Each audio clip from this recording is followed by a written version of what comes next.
Demora um pouco às vezes. Aí, pessoal, vocês já devem estar vendo as nossas imagens aí, mas daqui um pouco nós entramos aí definitivo, tá? Que demora um pouco para entrar. Olha aí, já estamos no ar. Aí, pessoal, vamos lá. Vou ver aqui. Olá, meus amigos e minhas amigas, companheiros, companheiras que sempre seguem nosso blog e assistem o programa O Ponto da Política. Estamos iniciando mais um programa, O Ponto da Política. Eu sou Chicão Somavila, editor deste programa, que é realizado da cidade de Pinhais, Paraná, para o Brasil e para o mundo. Hoje é segunda-feira, dia 3 de fevereiro de 2020. Como sempre digo, o espaço é livre. Participe de forma democrática, com perguntas, observações ou sugestões. E na pauta de hoje, não podia ser melhor pauta pelo convidado que temos aqui. Vamos falar sobre o Fórum de Davos, Base de Alcântara e a polêmica privatização da Copel Telecom que o governo do Paraná está querendo fazer aí, querendo promover. E para falar sobre estes assuntos, aqui ao meu lado está Nelton Friedrich, que é advogado e atual vice-presidente do PDT paranaense e também é membro nacional da Fundação Leonel Brizola Alberto Pasqualini. Nelton exerceu a função de secretário de Estado de Governo do Paraná no período de 1983 a 1986. Foi também deputado constituinte nota 10 na avaliação do DIAP. Boa noite, Nelton Friedrich. Seja bem-vindo. Tudo bem com você? Tudo bem. Prazer muito grande, Chicão, de estar aqui, cumprimentá-los e principalmente da satisfação de não só revê-lo, que tenho uma admiração muito grande pela sua luta, seu trabalho e pela sua persistência. E, ao mesmo tempo, a importância de tratar de assuntos como esse, que muitas vezes a grande imprensa, ou, enfim, os grandes comunicadores, passam ao largo. Principalmente porque vivemos cada vez mais uma espécie de... o ontem, que foi ontem noticiado, hoje já é coisa velha. Mas sobre a vida nossa, às vezes fica incomodando por décadas. Né? Por isso que a gente tem que aprofundar mais as discussões, não ficar na superficialidade. Exatamente. Legal. É um prazer recebê-lo aqui. Prazer nosso. E para esquentar o bate-papo, vamos começar aqui então pelo Fórum. Né? O Fórum Econômico Mundial, que acontece em Davos, na Suíça, é um evento organizado por empresários e políticos de vários países, de várias tendências. Né? E em 2019, Nelton, o presidente Bolsonaro participou do Fórum de Davos. E neste ano, né, 2020, que marcou o 50º evento, se eu não me engano, uma coisa assim, eu não tenho certeza, mas enfim, neste 2020, o Bolsonaro não foi. O ministro da Economia, Paulo Guedes, representou o Brasil no evento. Então, eu perguntaria, Nelton, para você, o que representa o Fórum de Davos para a humanidade? Olha, na verdade, é uma organização multifacética, que tem várias forças, mas principalmente ali tem o maior PIB do mundo, vamos dizer assim, as maiores empresas do mundo. Ali estão também grandes pensadores da área econômica, de uma visão, por exemplo, mais não só capitalista, mas uma visão, eu diria assim, muitas vezes que nem tem acontecido muitas vezes neoliberal. Uhum. Mas em outras palavras, se transformou num espaço que ocupa uma parte da opinião pública, né, todo mês de janeiro. Uhum. E realmente os primeiros, ainda muito acanhados, realmente 1970, 71, mas eles foram tomando um volume muito grande. É interessante, só para justificar aqui, surgiu um contraponto. Davos foi crescendo e, de repente, surge um contraponto, que felizmente foi sediado no Brasil, esse início dessa ideia, que é o Fórum Social Mundial. Então, nós tivemos durante muito tempo, no Brasil e fora do Brasil, as edições do Fórum Mundial, Fórum Social Mundial, que era o contraponto a Davos. Em Porto Alegre, riquíssimos isso. E em Porto Alegre começou o Fórum Social Mundial, que era exatamente fora da sociedade civil, dos assalariados, dos pesquisadores, dos socialistas, dos pensadores, enfim, do setor mais progressista do mundo todo. Então, são marcos que nós tivemos. O Fórum Social Mundial, até hoje, a gente tem saudades, né, porque foi algo fantástico.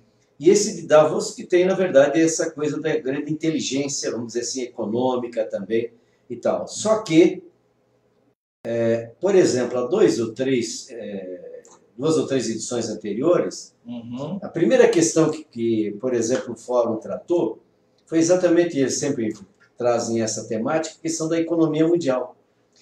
Mas o segundo assunto que eles trataram já foi a questão da segurança. Mas o mais interessante que já Davos, ou Davos, que é na Suíça que se realiza, eles já colocaram como o terceiro maior problema do mundo a questão da água.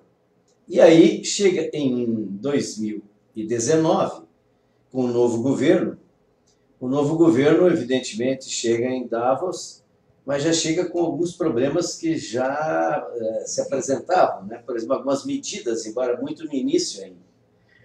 E eu diria assim, o que aconteceu em 2019, eu acho que criou uma certa timidez e o presidente da República nem foi nessa edição, mandou o seu ministro. E na passada? Ou alguns ministros. Na passada ele tentou, porque estava começando, a aquecer a verdadeira debutante. Mas é claro, como é uma postura que nós temos do governo brasileiro muito dependente de Trump, muito dependente, e eu diria assim, até subalterna aos Estados Unidos, você nunca brilha se você sempre está debaixo ou atrás da sombra de outros. Perfeito. Principalmente no caso que nem os Estados Unidos têm como força imperialista, inclusive.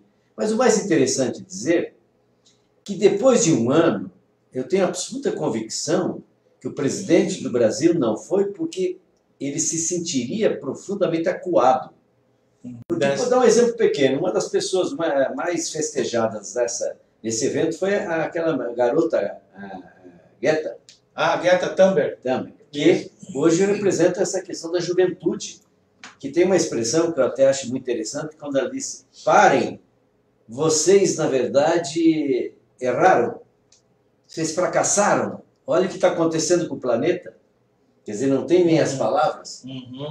Então eu diria assim, se você teve até o presidente Trump em Davos, mas você teve até esse contraponto de quem hoje está representando muito essa juventude muito inquieta e que trouxe, por exemplo, e aí eu quero dizer por que o presidente Bolsonaro não foi, eu não tenho nenhuma dúvida, ele não teria ambiente, porque a imagem externa do Brasil está piorando a cada dia. E está piorando por ações exatamente ou omissões aqui de dentro. No que diz respeito à questão da sustentabilidade, a questão ligada à Amazônia, a questão, portanto, de negar a ciência do clima. Olha, onde é que se viu? Está negando a ciência do clima. E terraplanista. Estão negando aí décadas e séculos da afirmação de que a Terra é redonda.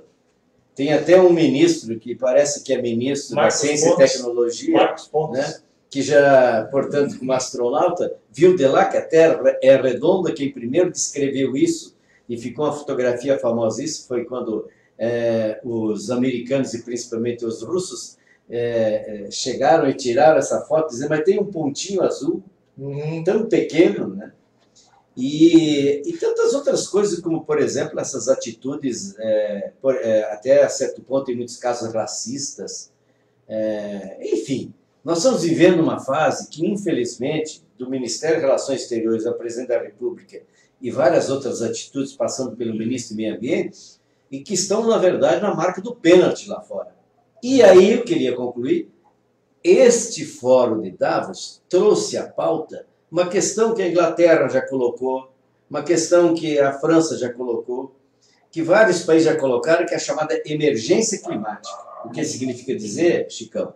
Que a emergência climática é que nós estamos em estado de emergência.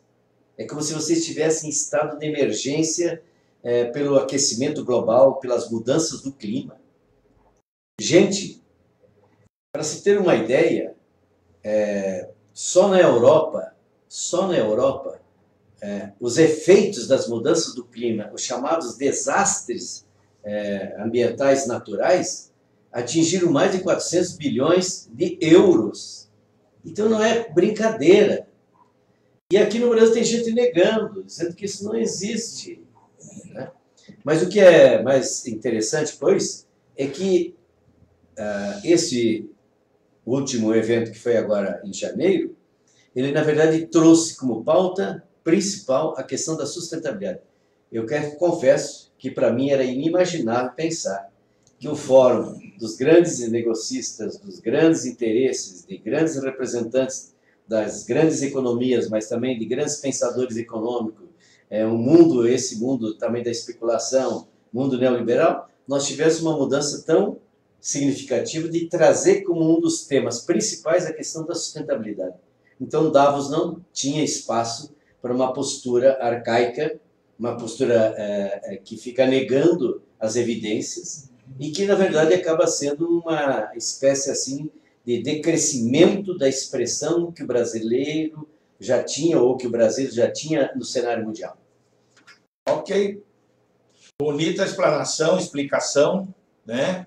E bonita colocação, interessante mesmo, esclarecedora, né? Por isso que, como você falou mesmo, a grande imprensa, a imprensa corporativa não dá esse tempo para que seja falado assim, colocado com tantos detalhes e explicações, porque a imprensa corporativa ela não defende outras coisas senão o capital, né? E principalmente é uma coisa normalmente que não é formadora. Uhum. Porque a grande questão, os grandes meios de comunicação, na verdade, deviam ser, acima de tudo, uma espécie também de grande sala de aula política de um povo. Por quê? Porque é uma concessão. O que significa? Aqui em Pinhais, o Estado, o governo, dá uma concessão para explorar, por exemplo, transporte coletivo. A empresa é dona do ônibus, mas ela não é dona do trecho. Ela tem que vencer uma concorrência e ela tem que estar a serviço da sociedade. Perfeito. Então, os meios de comunicação têm o mesmo sentido, a mesma base, inclusive jurídica. É uma concessão. E, embora tenha concessão, eles se consideram donos. E eles definem a pauta, eles definem os assuntos. E aí você tem uma coisa no Brasil que é meio estranha, é até meio polêmico, eu vou dizer, que no Brasil se trabalha muito mais com a opinião publicada do que com a opinião pública. Olha a diferença. Exatamente. Aquilo que você repete publicando no Jornal Nacional é que vai gerar uma opinião pública. A opinião pública não é uma voz. A opinião pública sempre tinha que ter um contraste. Qualquer grande meio de comunicação, qualquer jornal de televisão, ele tinha que, ao mesmo tempo que estivesse tratando de determinado assunto, sempre ter outra opinião. Sem dúvida. Para fazer com que a sociedade pudesse, aí ela julgar, e aí emitir a opinião pública. Assim o cara publica e vira a verdade, entre aspas. Quer dizer, vira a verdade entre aspas. Então, nós somos um país da opinião publicada. Eles dizem e repetem, e dizem, e vão marcando e dizendo, vira a opinião pública. Por isso eu lamento muito que, em vez de ter novela todo dia no horário nobre, nós tínhamos que ter, não sou contra a novela, mas tínhamos que ter ao menos a cada 15 dias, um mês, um tema importante, às 8 horas da noite, nos grandes meios de comunicação, com um debate, um a favor e outro contra, e um medindo esse debate. Para gerar pensamento, gerar opinião, né, gerar contraditório, o a favor, o contra, às vezes chegar a um consenso, porque senão você nunca vai discutir o Brasil, você nunca vai conseguir discutir o que nós vamos ser, o que somos e o que queremos ser. Por exemplo, a questão concreta hoje, eu confesso, eu estou absolutamente traumatizado com o que está acontecendo no nosso país, com a desconstrução, inclusive, de alguns componentes de um projeto de nação, um projeto de povo, aquilo que a gente pode dizer. Um povo é que nem, me desculpe uma comparação muito simplista, é a mesma coisa que você chegar para uma criança que está lá com seus 12, 14, 15 anos, o que você quer ser quando crescer? Ela é capaz de usar 3 expressões, vou tomar liberdade aqui. Ela pode dizer assim, Ah, eu quero ser como o meu pai. Então, ele, na verdade, ele imita o pai. Então, o pai é marceneiro, ele vai ser marceneiro. O pai, por exemplo, trabalha na loja, eu vou ser balconista. Aí tem um outro jovem que chega e pergunta, o que você quer quando crescer? Ah, eu quero ser engenheiro agrônomo. Ele já andou 50%. Ele já está com seus sentidos, com o seu pensamento, com a sua vontade direcionado, vai facilitar, portanto, esse projeto de vida. Perfeito. E aí pode ter um terceiro. E esse é o pior de todos. O que você quer quando crescer? Ah, seja o que Deus quiser. Joga na mão de Deus, né? E aí, depende do vento predominante, ele cai para cá, cai para lá. E Deus não está fazendo o projeto seu, é você que tem que fazer o seu projeto e pedindo o apoio dele. Exatamente. É o inverso, né? É isso aí. Deixa eu ver algumas participações aqui. Lucas Menguim Beraldo é professor lá da... Eu entrevistei ele o ano passado aqui, retrasado, perdão. Que daí o ano passado ele foi para a Universidade Federal do Rio Grande do Sul. Olha. Ele diz aqui, os meios de comunicação foram democráticos, nunca foram democráticos. Sempre foram utilizados pelos ricos para manter seu status e defender seus interesses. Por isso é tão importante esse trabalho de formiguinha como você faz, Chico. Muito obrigado pela deferência, né? Pela deferência. Lucas ainda ele fala, boa noite, Chicão e Nelton. Não é só negação da ciência climática, é negação da ciência como um todo. Uma das maiores inimigas do governo é a realidade. E realmente, lembrando que você falou, e o Lucas também, é o seguinte, os grandes meios de comunicação, eles nos ensinam o que pensar, mas não como pensar. Né? É isso. E fica quase que, como chamar assim, o repetitivo, né? É quase que um amém sempre. Mas eu diria mais, eu acho que a importância está que pela primeira vez na história da humanidade está tendo isso que nós estamos fazendo aqui. É a revolução tecnológica, é a revolução da internet, porque isso permite a gente, portanto, desconstruir esse pensamento único que eles estão construindo. Exatamente. Eles querem um pensamento único. É o trabalho formiguinha. Agora tem um detalhe. Infelizmente está sendo bastante subutilizada a internet porque virou uma parte, mas eu acho que talvez isso é um certo tempo, vai ser provavelmente temporário isso. Porque a internet, enfim, as próprias mídias sociais, elas estão ainda muitas vezes trabalhando determinadas questões, assim, de um lado às vezes o narcisismo, aquela coisa de aparecer, de essa fotografia sempre, não sei o quê. Eu não estou dizendo que isso não é bom, estou dizendo que não pode se predominar. Pode falar. Você tinha que predominar as grandes causas, as grandes questões, o estilo de vida, que sociedade nós temos, que sociedade podemos ter, a amizade, o relacionamento, a afetividade, a generosidade, a amorosidade. Tinha que ser mais uma coisa humana, eu diria assim, qualquer desenvolvimento, qualquer avanço, se ele não tiver a questão humanista no centro, não vale. Exatamente, tem que ter o ser, o cidadão. Onde é que está a centralidade? E com um dado novo, a centralidade no ser humano e do humano com a natureza. Portanto, essa questão hoje ela tem duas faces, mas é a mesma. Não existe possibilidade do ser humano ser realmente avançado, progressista, ter um país desenvolvido, etc., se ele abandonar o meio ambiente, se ele desprezar a natureza. Mas a natureza é a grande lição, a sala de aula mais bonita que existe, mais completa, é a natureza. Basta você observar a natureza, você aprende quase tudo para a vida. Sem dúvida. Eu tenho meu padrinho, Eugênio Pedro Giovenardi, é escritor, mora lá em Brasília, lá no Senado. Ele tem o blog O Observador, por sinal. Ele tem esse blog. E ele, naturalista, tem uma app, ele fez uma área de proteção permanente, ele pagou para isso acontecer.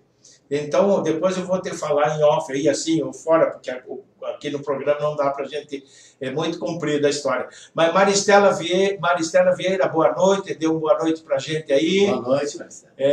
Passarinho Ayrton, ex-vereador Passarinho, um grande abraço para você, Passarinho. Obrigado pela presença aí, viu?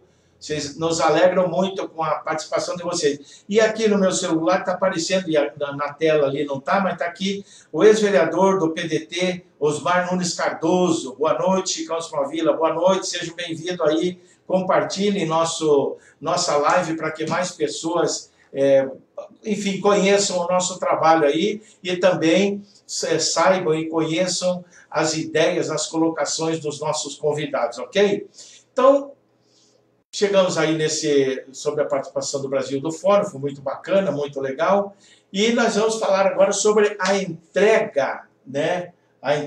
Eu só quero anotar aqui o tempo, porque eu tenho que subdividir depois então, tudo ao vivo é fogo, né? Mas isso que você é acostumado a dar entrevista para mundos aí. Você vê que é difícil. Eu estou fazendo aqui um trabalho que uma equipe aí tem 3, 4 para fazer, não é verdade?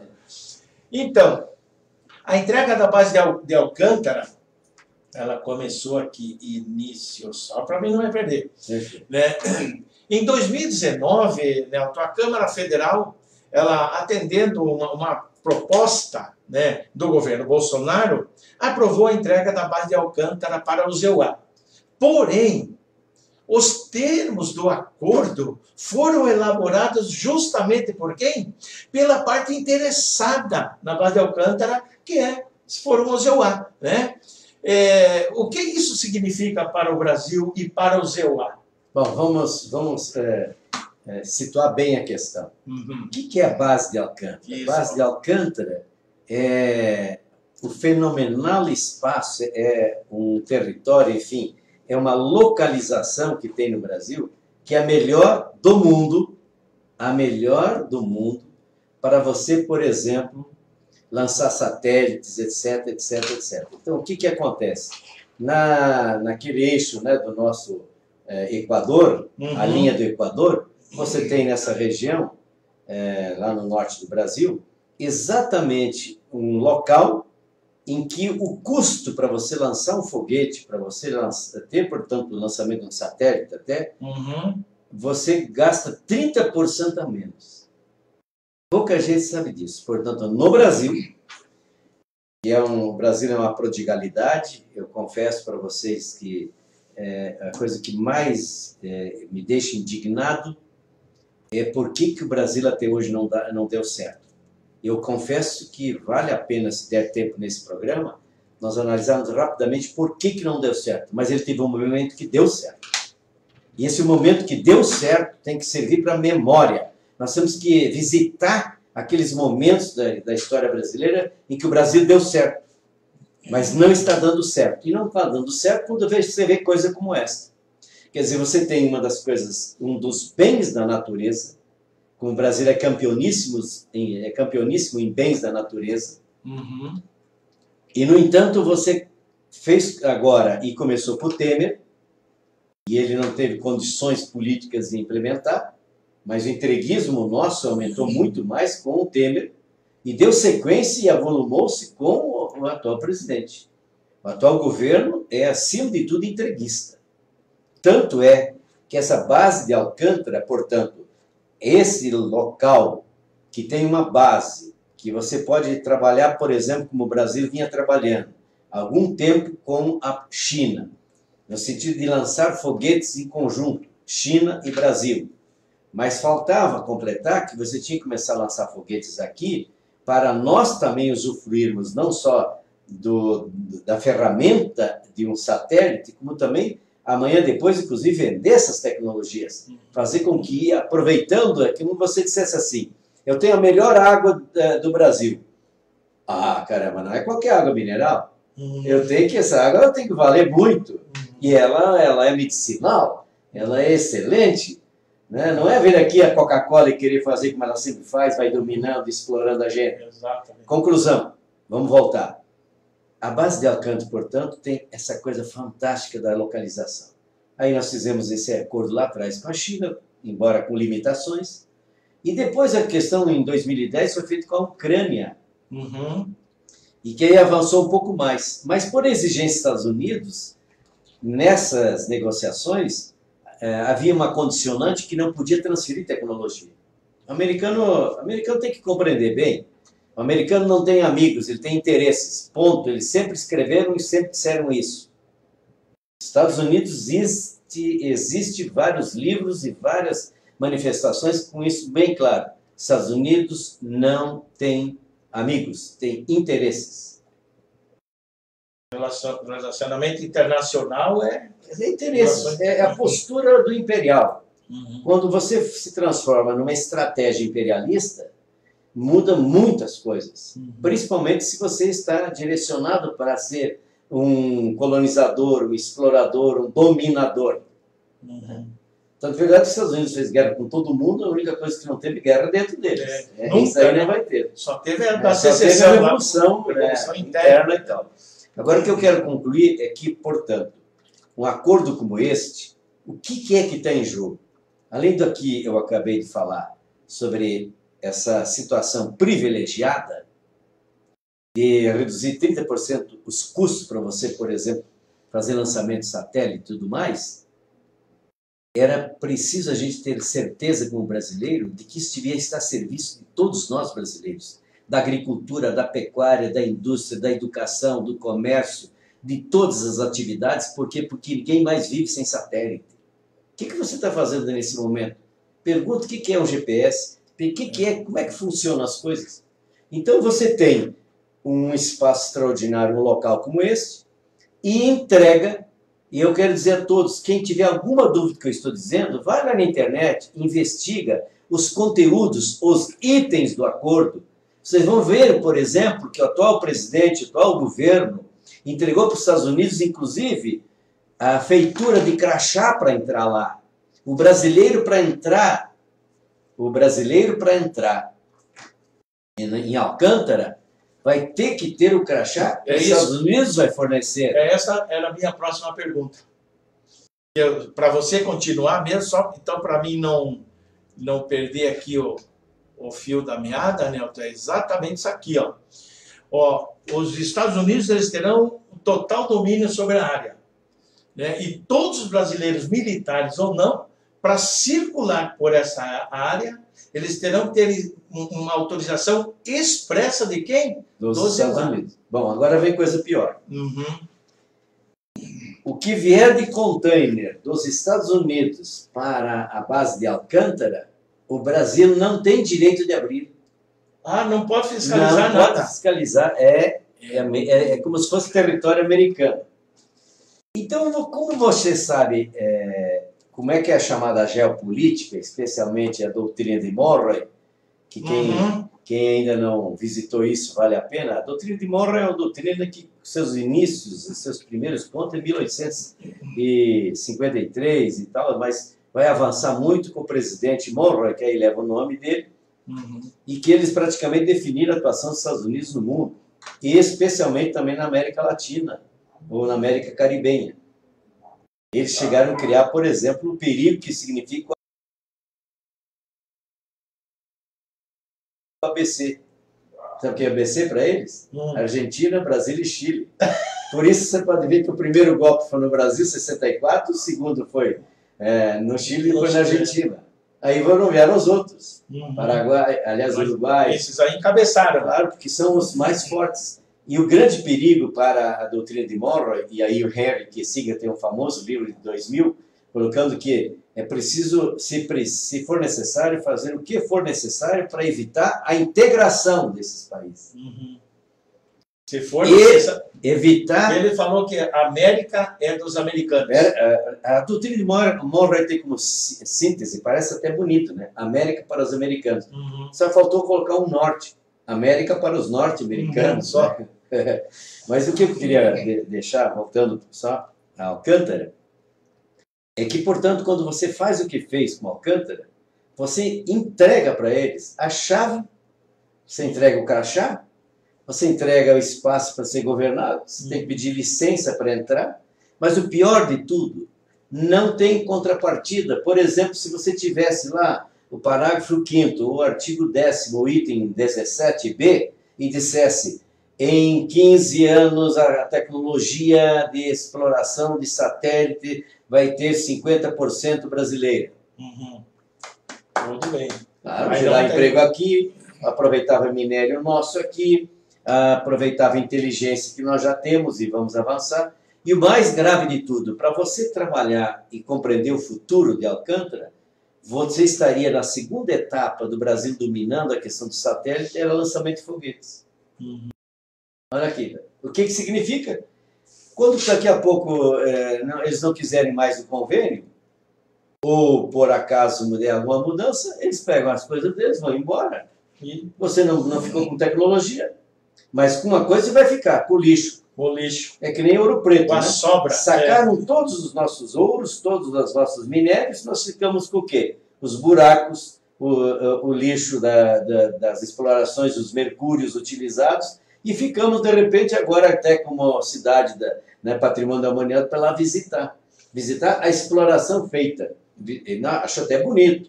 Afinal de contas, era a região mais rica do Brasil. Mas a nossa riqueza virou na nossa pobreza. Essa é a grande medida do mundo. Se você não tem um projeto de país, um projeto de povo, e o povo não é capaz de se levantar e defender, você não tem os Tiradentes, você não tem o Getúlio Vargas, você tem a Maria vai com as outras. E aí o que acontece? Nunca tem um projeto de nação para você gerar emprego aqui, atender o interesse do seu povo em primeiro lugar. Isso não significa você se fechar.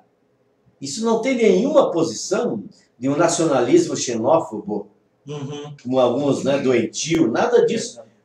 A grande questão que eu estou falando é a soberania nacional, que é decisiva para isso, segurança nacional, sim, e completando, colocar os bens da natureza e a inteligência brasileira a serviço de quem? Do povo brasileiro. Se preciso, eu faço sociedade. Eu chamo quem sabe mais, vem para cá, mas eu tenho minério, eu tenho Alcântara, eu tinha a Embraer, eu tinha. Daqui a pouco você não tem, você só vende matéria-prima bruta. Pois é, Nelton, aproveitando aí essa tua colocação, os militares que tão nacionalistas se colocam a ser, como é que eles não interferem num entreguismo desse como a base de Alcântara? Mas antes de você responder, deixa eu ver aqui. Valmor Stedley, abraço brisolista, Chicão, na escuta, legal, um grande abraço. Pedro Cirineu, nunca mais vamos colocar os pés lá, ele que diz em Alcântara, né?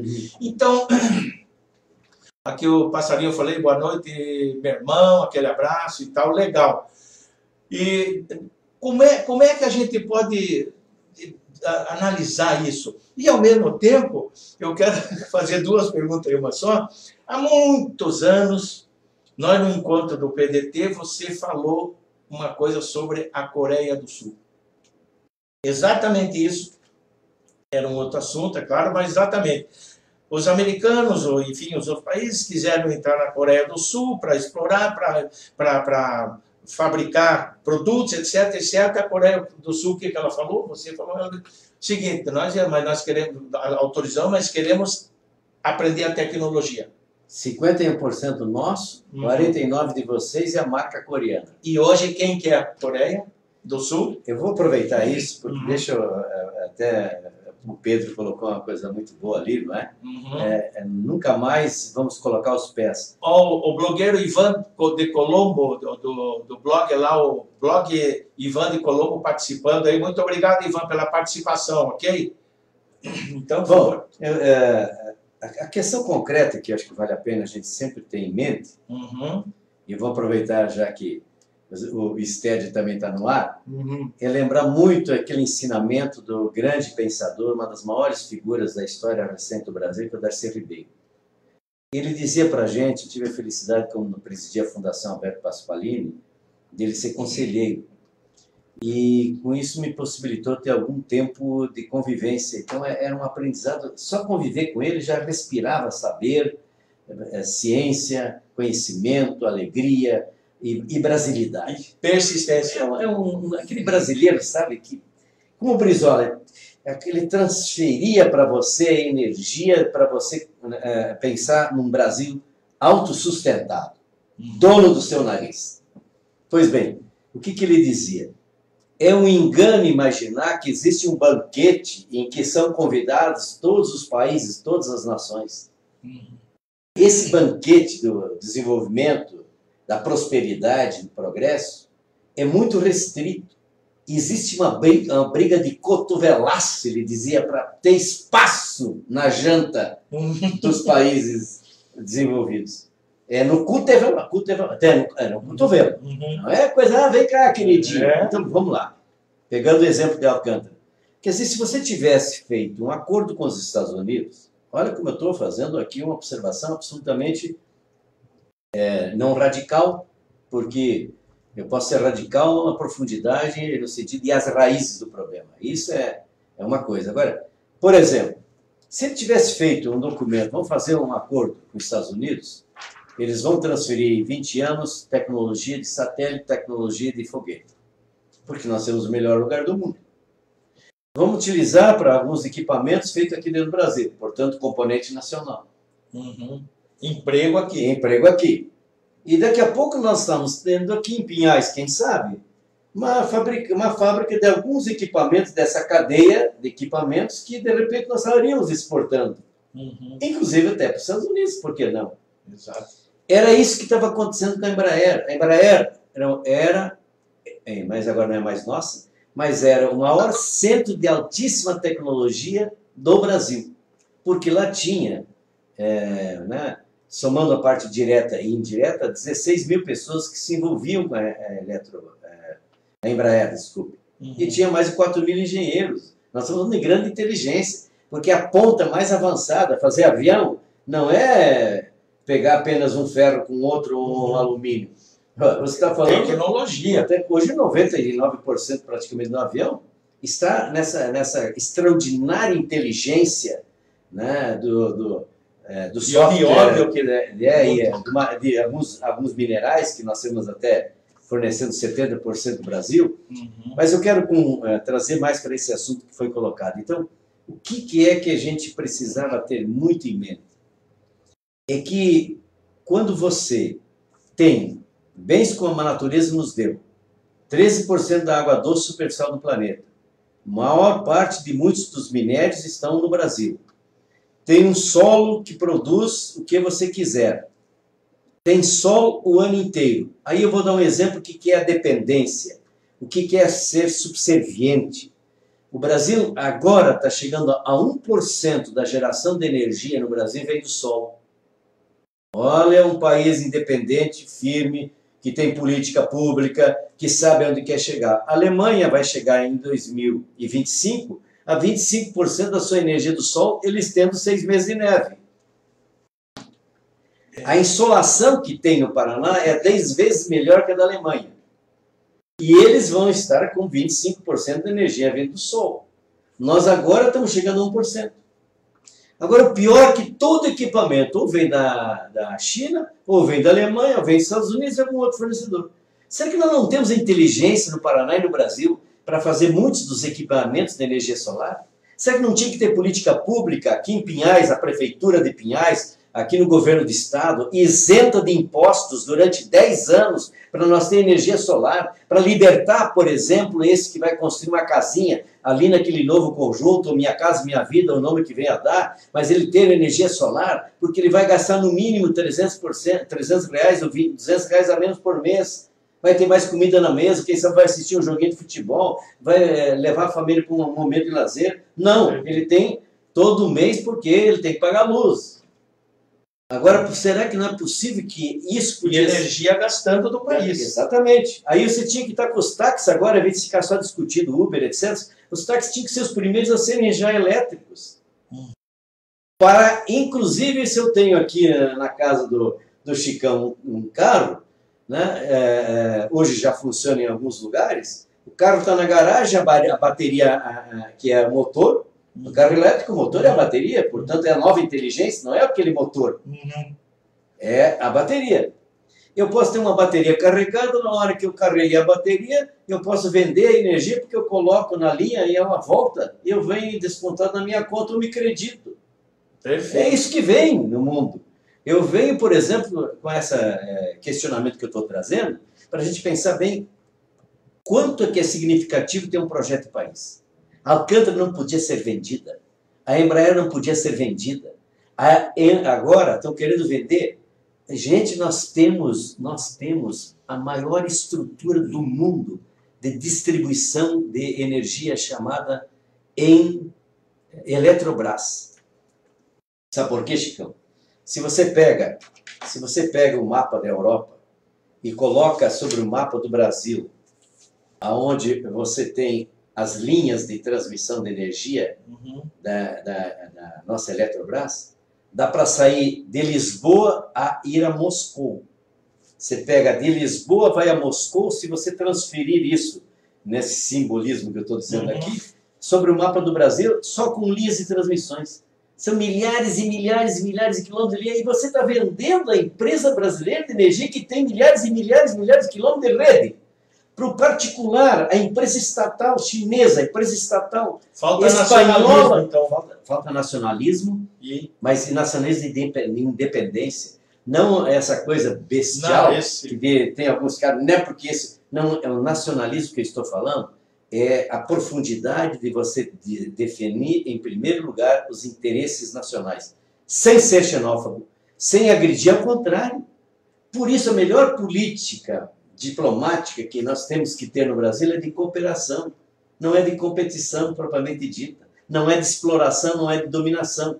Eu posso me unir com a Bolívia, que tem a maior reserva de lítio para fazer a bateria, que as 3 maiores reservas do mundo têm 75% do lítio do mundo, estão no Chile, na Argentina, na Bolívia. Por isso que houve o golpe. Porque o Evo Morales criou uma estatal para explorar o governo, para o povo de lá.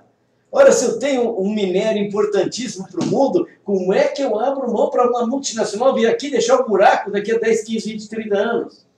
Igual os garimpeiros deixaram Serra Pelada. Sim. Vamos fazer assim uma... Serra Pelada ainda é pequena. Eu quero dizer, sim, mas é um exemplo, né? Você imagina os minérios que nós temos. E outra coisa, tem países, os Estados Unidos faz isso, eles fazem estoques estratégicos de minério. Porque o minério é finito. Minério não é que nem trigo, soja, milho, você planta todo ano e colhe. Minério tirou, acabou. Tirou, acabou. Então, se você é presidente da República, você não tem o direito de explorar na sua gestão aquilo que te pertence a várias gerações. Porque vai faltar lá. Eu vou ter que importar. Perfeito. Nelton, deixa eu ler mais algumas participações, que o Fernando Valois, Nelton, é uma joia do PDT e do Brasil. Um professor de estadista e verdadeiro nacionalista. É isso aí, Fernando Valois. Roma Miranda, boa noite, grande amigo Chicão e Nelton. Roma Miranda, Valmir Stedler, nós já falamos, né? Agora deixa eu ver aqui, temos participação. Fernando, João Lourenço, Ivan de Colombo, Odail Domingues Ribeiro, o Valmir Stedler, Pedro Cirineu, Valdemar Somavila, meu primo, lá do Sudoeste, é isso, Valdemar? O Lucas, Fabiano Mossato, Maristela Vieira e Valdecir Decker.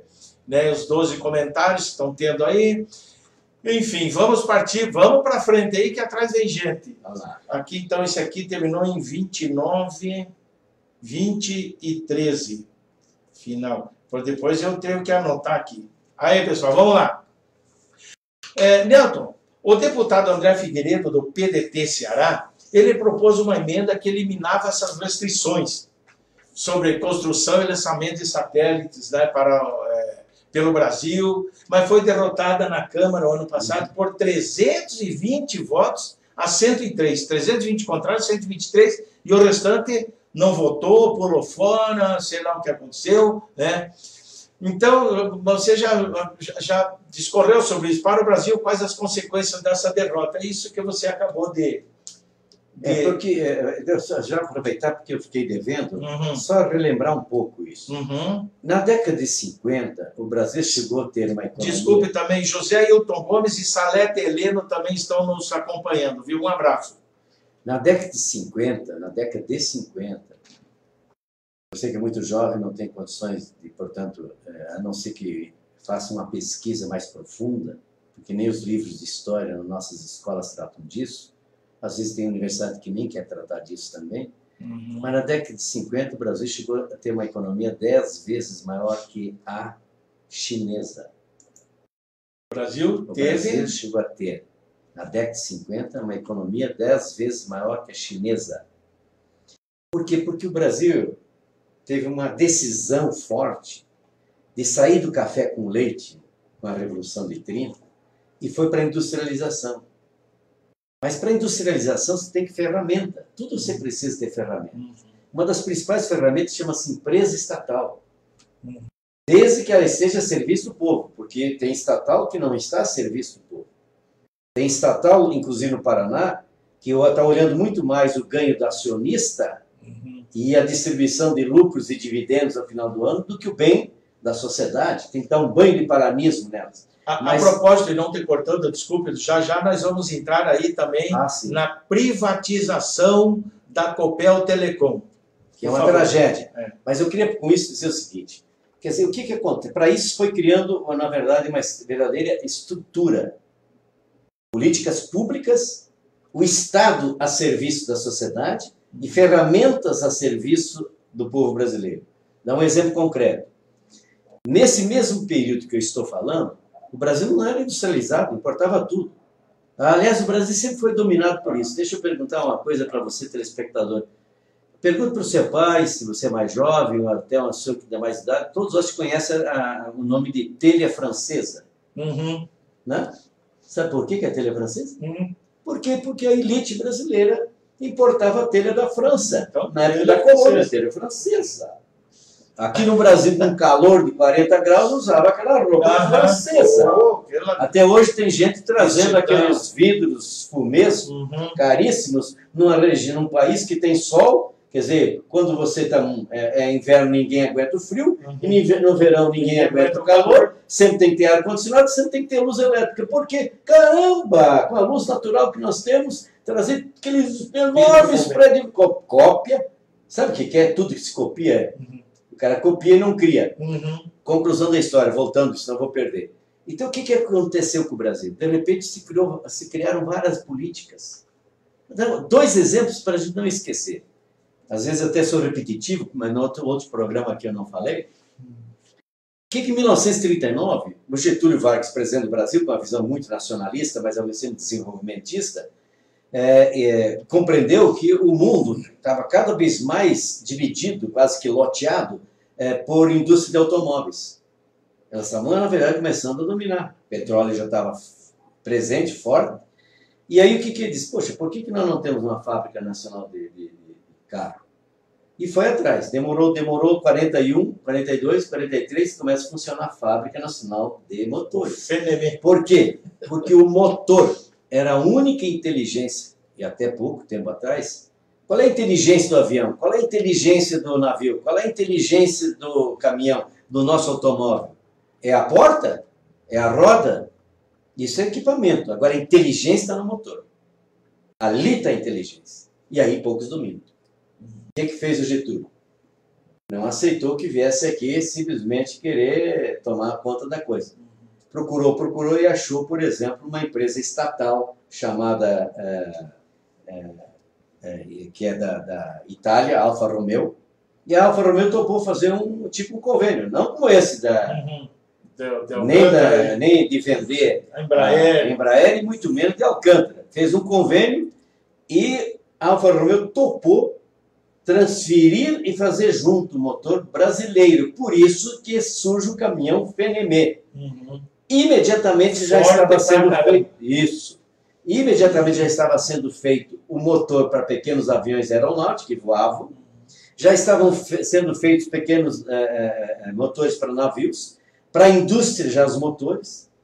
Inclusive algumas montadoras brasileiras, que nem a Scanavares, que já estavam no Brasil da década de 50, já começavam a comprar peça da nossa Fenemê. E aí o que aconteceu quando volta o Getúlio? Ele volta em 50 pelo voto direto.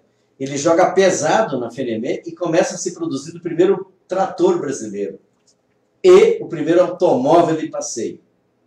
Eu estou falando, portanto, que isso tudo estava se desenhando para o Brasil comparecer no restrito grande clube, restrito, porque são poucos, mas são grandes clubes da indústria automobilística. E junto vem tudo que você imagina. É só perguntar o que tem na cadeia, por exemplo, da indústria automóvel de peças, seja o que for. Conclusão da história? Morre Getúlio, golpe, né? Se suicidou para não se entregar. Em menos de 3 anos acabaram com a Alfa Romeo e quando veio o golpe militar eles venderam para a Fiat a Alfa Romeo. Nós nunca mais vamos ter automóvel brasileiro. Nunca. A única chance agora, se tivesse um governo sério, nacionalista, etc., nós vamos fazer o carro elétrico brasileiro, porque aí a bateria é inteligência. Não é? A Itaipu, o tempo que estava lá, mas é evidente, mas aí que está. É preciso dar continuidade, é preciso trazer os parques tecnológicos. E parou então aquele projeto? Não, vai. Sabe o que é uma das maneiras que você tem no Brasil? Absolutamente doentia, mas é absolutamente nefasta, é polir piloto. Mas fica 10 anos fazendo piloto. Tem que fazer carro elétrico, o problema é a bateria. O resto eu faço na carcaça, ali na esquina. Eu faço... caramba! Agora, a inteligência agora é carro elétrico. É o quê? A bateria. Eu quero só deixar para concluir. A Coreia do Sul, e eu quero terminar, a Coreia do Sul olhou para o Brasil com muito interesse porque eles estavam saindo da guerra das duas Coreias. E viu isso. O Brasil cria a Petrobras, tentou criar a Eletrobras, e o Congresso brasileiro da época não deixou, não aprovaram. Mas ampliou o Banco Brasil, ampliou significativamente a Caixa Econômica, criou a Vale do Rio Doce, a Siderúrgica Nacional, a Fábrica Nacional de Motores. Aí, de repente, tinha, por exemplo, muitas novas universidades surgindo, institutos de pesquisa. Aí, de repente, o que acontece?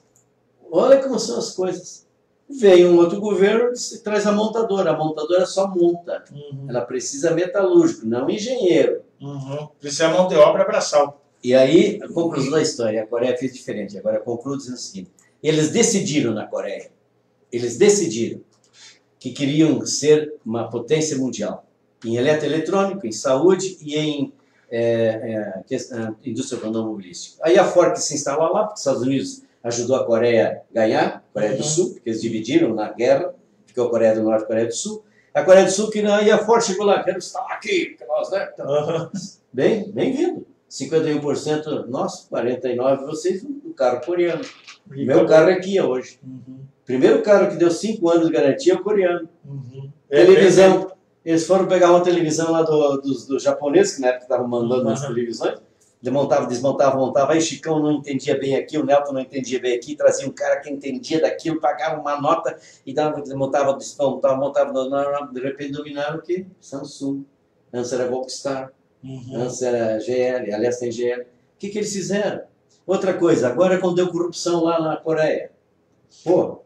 Foi preso o presidente da Samsung, mas a empresa não parou um minuto. Exatamente. Caiu a primeira-ministra, foi para a rua, nenhuma empresa parou. Essa é a visão diferente. Aqui ficam cantando de galo. Que acabaram com as empresas nacionais. É de matar. Viu? É isso aí, Nelton.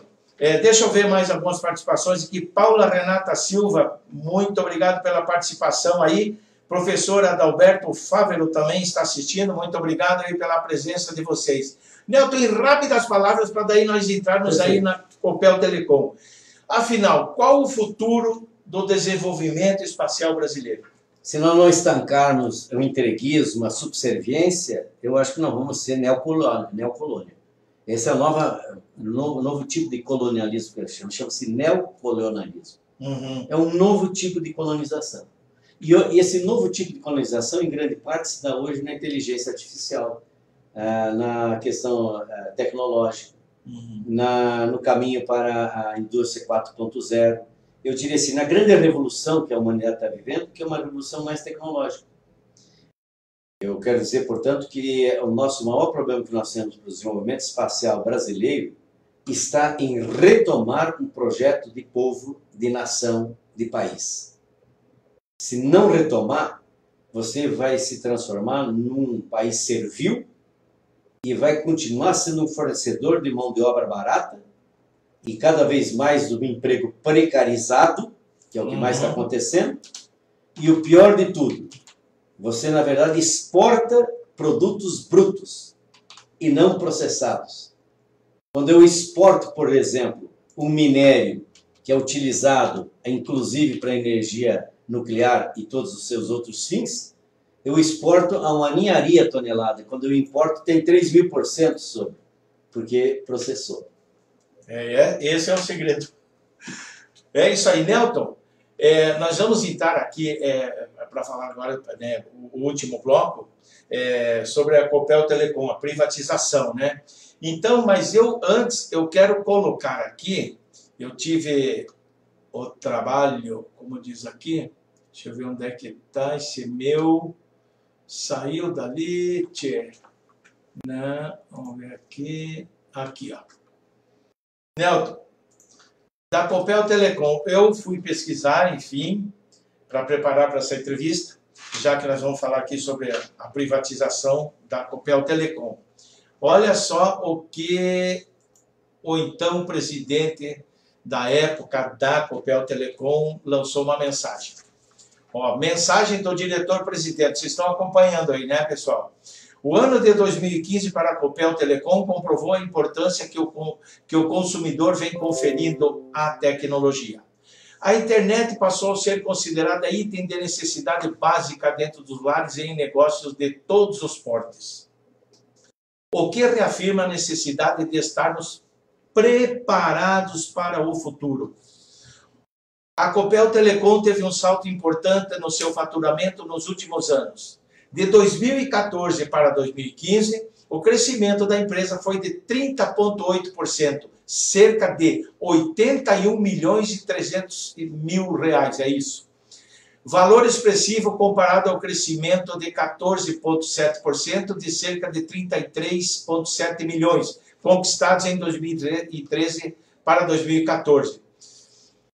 A carteira de clientes da Copel Telecom passou de 25 mil clientes para 2014, de 2014 para 48 mil em 2015, com aumento em todos os segmentos, com destaque para o setor de varejo residencial, 98%. Se considerarmos o período 2013 a 2015, o crescimento no varejo é ainda mais significativo, pois cresceu 424,4%. Diz ainda o presidente na época, presidente da Copel Telecom. É importante mencionar que o setor corporativo cresceu 19,1% no último ano, apesar da forte recessão. O último ano também foi no momento de consolidar investimentos feitos pela Copel Telecom nos últimos 2 anos em infraestrutura de rede, com reforço de vendas nos mais de 50 municípios com rede GPON, né? GPON. Aqui em inglês, no meu forte não é inglês, mas alemão, português, no Paraná. A Copel Telecom ainda levou internet residencial para Palotina, Colorado, Paranaguá, União da Vitória e Porto União, marcando sua entrada no estado de Santa Catarina. Finalizando a mensagem de Adir Anosh, que foi o presidente da época da Copel, o mercado está reconhecendo cada vez mais a importância de contratar conexão de qualidade com velocidade simétrica, investindo em serviços confiáveis e com alta disponibilidade. Diferenciais significativos que são próprios de uma estrutura implantada totalmente em fibra ótica. O crescimento da Copel Telecom, apresentado neste relatório, reitera que estamos preparados para o futuro e temos a principal tecnologia utilizada nas cidades mais desenvolvidas do mundo. Quem disse? Adir Anosh, presidente da Copel Telecom, em 22 de março de 2016. E aqui para baixo, pessoal, tem um monte de outras informações, etc. e tal, que vocês poderão acessar aí, que ele vai ficar disponibilizado, certo? Ele vai ficar disponibilizado aí. Então, Nelton, já lemos aqui a mensagem do presidente, né? Deixa eu passar para cá. Chamar aqui a mensagem do presidente e tal. O governador paranaense Ratinho Júnior, do PSD, afirmou o acordo de venda Copel Telecom para o banco Rothschild, alegando que a Copel Telecom investiu 700 milhões nos últimos anos e não teve retorno. O mercado da internet é competitivo, o poder público não tem a mesma velocidade para disputar esse mercado. Ele deu essa entrevista na RIC+, aqui, ó. Vocês podem acessar isso aqui, ó. Podem acessar, depois ele vai ficar disponibilizado aí, esse link aqui, aonde o governador Ratinho deu essa declaração, né? Então, a mensagem do então presidente Anush coloca a Copel Telecom como empresa tecnológica de ponta. É isso.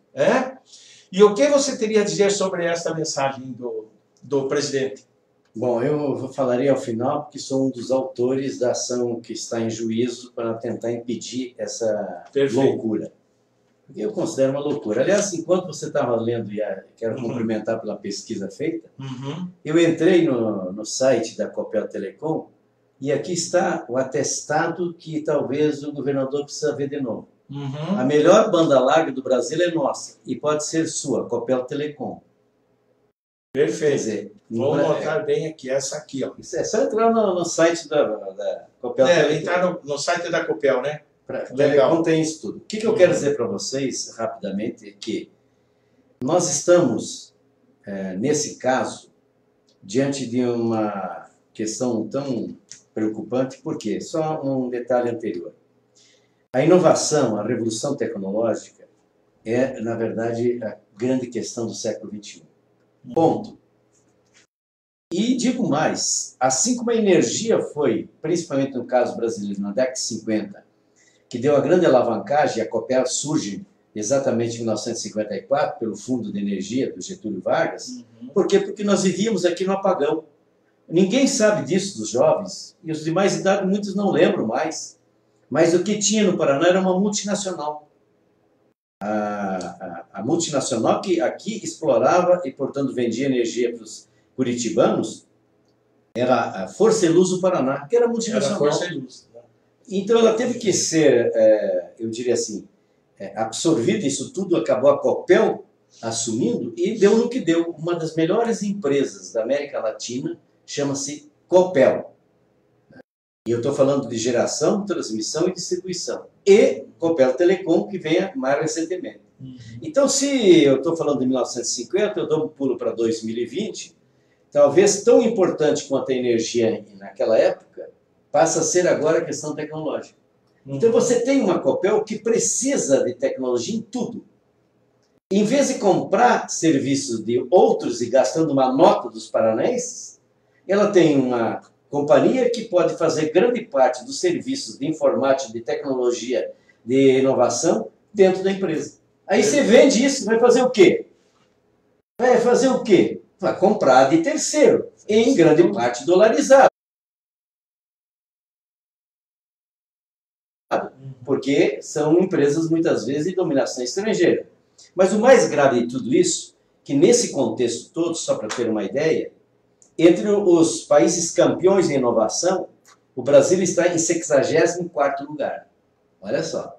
Como é que você quer ser e entrar no clube dos países envolvidos na prosperidade, se no momento da maior revolução da história da humanidade nesse campo, que é a revolução tecnológica, da inteligência artificial, do 4.0, da nanotecnologia, que é a revolução, portanto, que estamos vivendo, você vai compreender, portanto, que o Brasil é tão complicado nessa área que tem 5 países na América Latina que estão na frente do Brasil em inovação. Na América Latina. Na América Latina. 64º no mundo e 6º aqui na nossa América Latina. Por que eu estou dizendo isso? Só que tem uma coisa, assim como a Copel Energia vende durante muito tempo já know-how, inteligência, porque tem um quadro excelente. Já a época que eu fui presidente do Conselho de Administração da Copel há 4 anos. Então não venham me dizer que aí a gente conheceu bem, e nós criamos o maior programa de eletrificação rural da história do Brasil. São 123 mil propriedades no governo José Richa, do Bom Richa, 123 mil propriedades. Richa Pai. 123 mil propriedades eletrificadas em 4 anos de governo. Todos os governos anteriores tinham eletrificado 82 mil. Por que eu estou dizendo isso?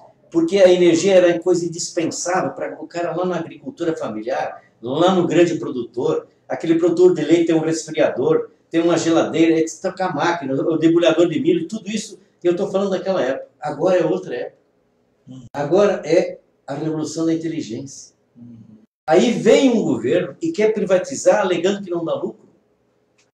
Aí vem um diretor e disse, nós deu lucro. Exatamente. E tem 2016. É. Sim, mas se você analisar, com exceção desses últimos meses, que já estão fazendo agora aquele ajuste contábil, você sabe como é que é quando vai para privatizar. E vai aparecer coisa, você vai ver aí que agora aparece. Agora mas se você colocar uma lupa na contabilidade, vai verificar que a Copel Telecom não dá prejuízo. Ao contrário. Mas só que tem um detalhe nessa história que eu quero aproveitar, que acho que é decisivo. Tão importante quanto discutir isso, e aí a razão da nossa ação, e nós conseguimos suspender um certo tempo o contrato, é que o governo do Estado, a Copel Telecom, enfim, fazem um contrato e contratam um banco estrangeiro, Banco Rothschild, todo mundo tem ideia do que é Rothschild, né? E sem concorrência. Aí que está a primeira questão. Eu acho que eles começaram muito mal, porque como é que eu faço um contrato com um grupo estrangeiro sob a alegação que eles são especializados nisso e, portanto, eu posso dispensar concorrência porque não tem gente que faz melhor que eles. Know-how total. Quando temos mais de 20 grupos no Brasil que são acostumados já pelas privatizações loucas que foram feitas no Brasil, de fazer estudo de análise financeira e tudo mais que compõe esse tipo de trabalho. Então, o que o juiz da primeira instância ele não deu para nós a liminar? Aí recorremos, um desembargador deu, suspendendo o contrato com o Rothschild, do governo do Paraná, para a preparação da privatização da Copel Telecom. Agora eles estão brigando lá e conseguiram mais para uma nova suspensão. Mas o que eu queria deixar claro é que está contaminado esta proposta porque não tem edital de concorrência pública para fazer essa avaliação. E eu sei o que foi na Copel, porque coordenei o movimento contra a venda da Copel no ano 2000, um ano inteiro dedicado a isso. Fizemos um maior movimento no Paraná, a sociedade foi para as ruas, conseguimos em menos de 46 dias úteis, mais de 100 e tantas mil assinaturas, naquele chamado projeto de lei de iniciativa popular. Fizemos esse trabalho todo com milhares de pessoas, com deputados, com CREA, com o SENGE, com engenheiros, com sindicatos, com gente do campo e da cidade e, por várias outras razões também, acabamos evitando que a Copel fosse privatizada. Eu pergunto, quanto é que estaria a energia hoje se a Copel tivesse sido privatizada no ano 2000? Onde é que estariam os principais programas que a Copel desenvolve? Onde é que estaria boa parte da nossa inteligência hoje que reside na Copel? Outra pergunta que vem agora e eu quero completar. O investimento tecnológico é um investimento, e aí me desculpe, governador, exatamente o contrário. Se há uma espécie de velocidade na área tecnológica, você está assumindo que já perdeu, não é mais o trem, já perdeu o supersônico disso. Está admitindo que não tem gente competente no Paraná para acompanhar, que a Copel não é competente, que não tem... Mas como que não é?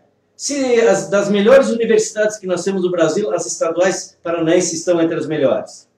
Se nós temos parques tecnológicos, se nós temos um Tecpar, se nós temos tanta inteligência, o que está faltando, governador, é reunir essas startups, é trazer para o seu gabinete, governador, essa inteligência do Paraná e dar tarefas dentro de um grande acordo de inovação, Paraná 2021.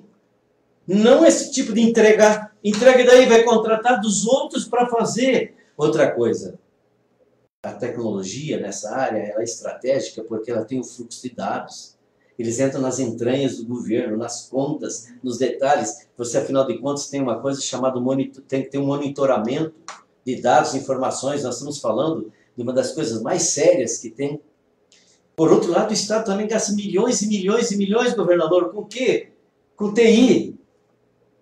Claro, pois todas as áreas estão hoje lidando com isso. Então eu quero agora chegar num outro dado que a sociedade precisa compreender. Existe hoje, por exemplo, no que diz respeito à questão da inovação tecnológica, algo que a gente precisa compreender o potencial da Copel Telecom, Chico. Pode ir. Por quê? Primeiro, cada propriedade paranaense, seja de 1 hectare, de 10 ou de 1.000, tem um poste. É de quem? Da Copel. Copel. Como é que eu faço fibra ótica? Como é que é a questão da rede?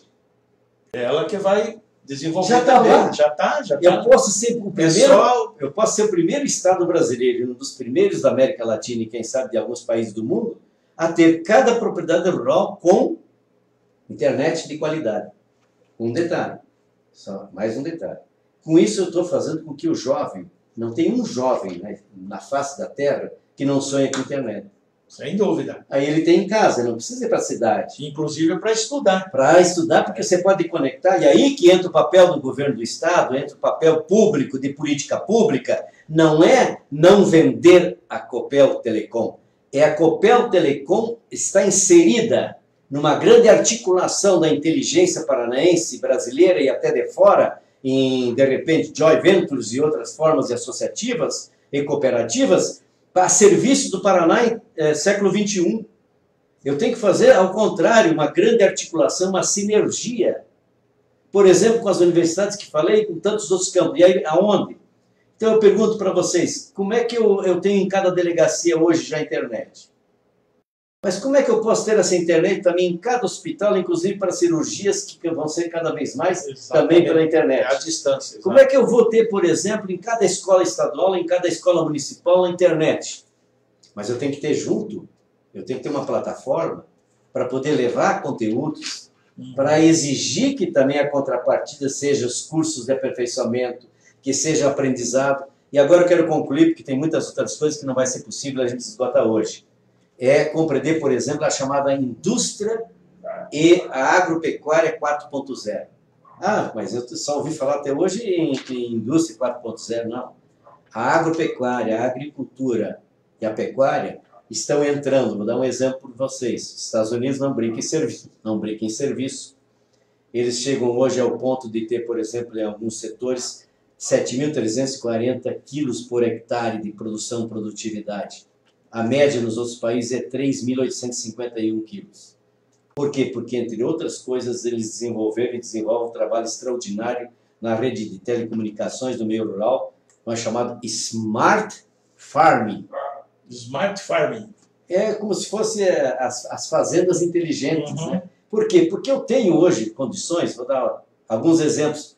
Copel Telecom, convocada a serviço do Paraná, papel extraordinário, estratégico.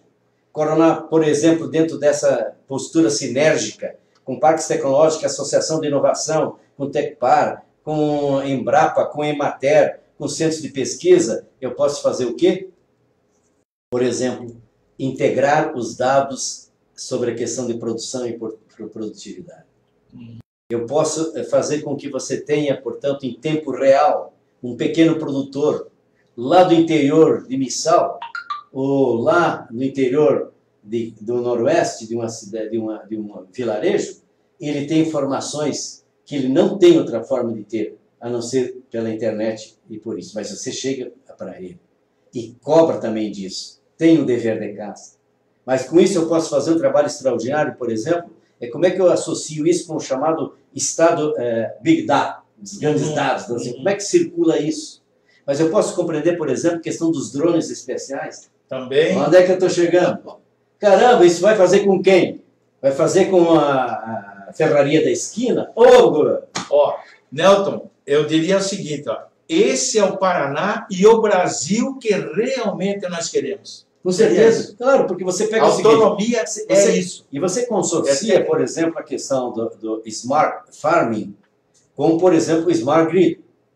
E com isso está chegando a automação do sistema elétrico na chamada área rural. Com isso você está falando de geração distribuída, da biomassa residual, solar, as PCHs, as eólicas e tudo mais. Isso tudo depende da internet, precisa de telecomunicação, isso precisa de inteligência, isso precisa da Copel Telecom. E aí eu podia dizer para outra coisa, para ser bem objetivo. Eu pergunto para todos que estão, quem sabe, nos vendo nesse momento. E o fomento do Estado para que isso haja pesquisa significa o seguinte: muitos jovens vão voltar para o interior. Muitos filhos do agricultor vão fazer os cursos, vão voltar porque ele tem a utilidade na pequena, média e grande propriedade. Fazer crescer a cidade. É isso que eu estou dizendo. Se não acaba a pequena propriedade, ela não consegue concorrer. O Grupo Maggi, por exemplo, já tem 11% de todas as suas áreas nesse sistema. E como é que eu vou fazer com um cara de 10 hectares? A maioria da propriedade do Paraná é pequena. Ou quer que eles venham mais e mais e mais para as grandes cidades? Para fazer o quê? Com inchaços que já temos. Mas eles têm que ter qualidade de vida, eles têm que ter IDH, eles têm que ter juventude ocupada, tem que ter, portanto, política pública. Né? Aí eu pergunto o seguinte, isso inclusive, com certeza absoluta, faz um fomento e projeta a inteligência, né? A inteligência, sabe o que é que tem aquele IoT, né? das chamadas internet das coisas, né? Que é a inteligência das coisas, etc. Mas junto com isso você tem uma coisa muito mais importante, que é TI. Junto com o TI tem uma coisa mais importante, que na verdade é a própria a inteligência artificial. Mas com isso você tem uma coisa muito importante, que é a compreensão, por exemplo, de como é que isso fica a serviço também do mercado interno, mas também para exportar. Você vai enfrentar esse tipo de concorrente. O concorrente que você vai ter nos próximos anos é esse concorrente dessa extraordinária nova arte da interconexão, por exemplo, da agropecuária, da agroindústria. Mas com esse qual? Eu só quero concluir para deixar como última observação. A pergunta que eu quero deixar para o governador, para os secretários, para o dirigente da Copel Telecom, mas para nós paranaenses. A grande pergunta, com quem nós vamos para o futuro? Como subserviente? Como capacho de grandes interesses? Como servil? Ou nós vamos comparecer como titulares de ideias e de projetos, propondo sociedades, sem perder a autonomia, sem perder a segurança e sem perder, portanto, a força emancipatória de um povo? Isso é decisivo. A pergunta fica aqui. Com quem vamos para o futuro? Boa pergunta. Boa pergunta. A resposta está com o governador e com os políticos e para o povo também, para o nosso povo, não é verdade? E a Assembleia abriu os trabalhos no dia de hoje. Espero que esse tema eles tenham a coragem realmente de fazer uma grande discussão sobre isso. Porque o que está em questão é realmente o futuro da inovação no Paraná, que pode ter um instrumento extraordinário como esse. Eu volto a dizer, é fundamental a gente compreender que algumas ferramentas elas são, em determinados momentos, indispensáveis em qualquer país. A internet não nasceu privada, e tem que ser usada, tem que ser essas informações, enfim, essas tecnologias elas têm que ser disponibilizadas para a população da maior... Por isso que é pública. Exatamente. Tem que Agora, por isso que eu queria resgatar só uma observação. E aí tem muita gente, não, porque a estatal tem um monte de desocupados. Ao contrário. O problema é que nós tínhamos desvios, alguns inclusive intencional. Você desvia, você desmonta para poder privatizar. Exato. Até porque é impressionante como eles começam privatizando, que dão mais lucro sempre. A educação... Eu nunca vi privatizar um banco que está falido. Exatamente. Nenhum. Aí o nosso dinheiro vai. Daí vai. Aí é bom para recuperar banco particular. O Banco Nacional mesmo foi um desses. Agora eu pergunto outra coisa. O que está acontecendo no mundo hoje? O que está acontecendo no mundo hoje é a compreensão, por exemplo, que a China tem 151 mil estatais. A Alemanha tem 15 mil estatais. Os Estados Unidos da América do Norte, nas suas várias esferas de poder, etc., tem 7 mil estatais. Aí o brasileiro vende estatal para o chinês. Aí o brasileiro vende para a estatal espanhola. Quer dizer, a estatal japonesa é boa. Agora, nós fazer da nossa estatal melhor do que a chinesa, não, isso não. Só para desvio, né? Encoca na cabeça do pessoal. É isso aí, pessoal. Estamos já com 1 hora e 20 minutos. Nossa. Deixa eu ver aqui mais quem aqui que entrou para mim não deixar ninguém de fora. Caramba, esse meu mouse aqui está meio... Luiz King, um grande abraço para você. Valéria Frison também. Gary Moura, um grande abraço para você. Henrique Mateus, Juliana Heleno, professora Juliana Heleno. João Fulgêncio Neto, ele é o presidente dos servidores públicos lá de Piraquara. João Lourenço, um grande abraço para todos vocês aí, ok? Pessoal, e assim nós chegamos ao final desse programa, né? E deixamos aqui um abraço a todos. E eu deixo, antes de tudo aqui, um espaço para suas considerações finais. Bom, primeiro eu quero agradecer a oportunidade extraordinária. Eu acho que o seu trabalho é exemplar, porque alguém falou da formiguinha, mas sabe o que é? A formiguinha também, né? Quem trabalha, né? E como? Mas eu diria assim, é fundamental a gente aprofundar essas discussões. O Brasil tem que fazer, para dar certo, do país uma grande sala política, boa política. A política que é a ciência, a arte de bem servir, a que pode transformar em sonhos, mas também em realidades, a perspectiva de um país, por exemplo, potência e próspera e justa. Então não tem como, pode dar certo e vai, mas é preciso uma alteração profunda. E aí eu vou concluir também com o Darcy Ribeiro, que eu acho que é fundamental. Cada vez mais as nações, as sociedades vão estar divididas entre aquelas que produzem sementes e as que consomem frutos.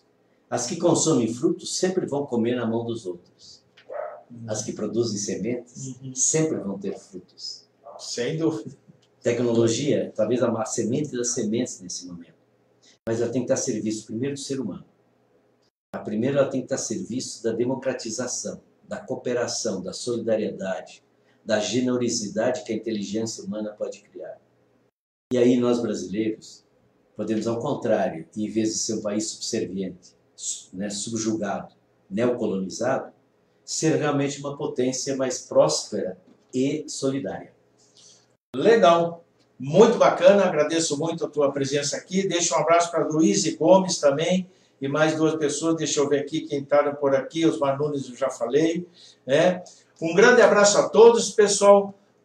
Acredito que aprendemos bastante aqui com essa sumidade, que tanta história tem para contar, uma história verdadeira, né? E tanta coisa que ele sabe e tem nessa mente. Por isso que ele é considerado um dos grandes intelectuais, ao meu ver, dentro do PDT, do Partido Democrático Trabalhista. Beleza? Um abraço a todos.